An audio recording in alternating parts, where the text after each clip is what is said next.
Europe 1, 7h24, Thomas Soto. Eh bien, la revoilà, Ségolène Royal qui dénonce les boules puantes de ses collègues ministres, qui prend le contre-pied d'Arnaud Montebourg sur le dossier Alstom, qui cible Michel Sapin. Bonjour Caroline Roux. Bonjour Thomas. Comme on dit au bowling, elle a fait un strike, elle a dégommé toutes les quilles en une interview à Paris Match, et puis elle a rétro-pédalé pour dire que bien sûr, toutes ces phrases avaient été sorties de leur contexte, qu'elle les avait dites, mais pas vraiment. Enfin voilà. Caroline, j'imagine qu'au sommet de l'État, on gère le cas royal comme de la nitroglycérine. Alors c'est hier dans la matinée que le président a pris connaissance des déclarations de Ségolène Royal. Il a réagi avec sérénité, dit-on à l'Élysée. En même temps, Thomas, s'il avait claqué les portes, je suis pas sûre qu'on nous l'aurait dit.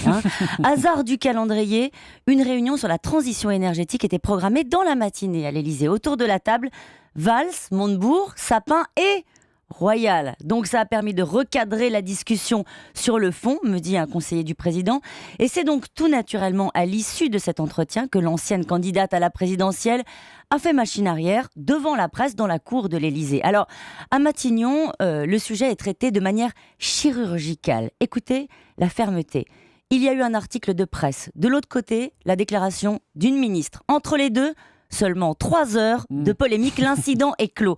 En réalité, faute de pouvoir empêcher les sorties de route de la ministre, l'entourage du Premier ministre n'est pas mécontent d'avoir obtenu au moins très vite son rétro-pédalage. C'est pas passé inaperçu quand même. Mais de toute façon, avec Ségolène Royal, Caroline, ça va être compliqué en fait. Elle fait ce qu'elle veut, elle a, qu'on le veuille ou non, un statut à part. Alors, vous savez, hier, Thomas, j'ai posé la question à un secrétaire d'État qui est monté immédiatement dans les tours.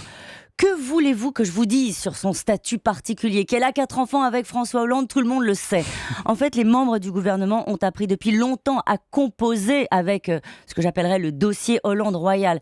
Ce qui agace réellement, c'est le retour du désordre, version héros. Un conseiller ministériel balance.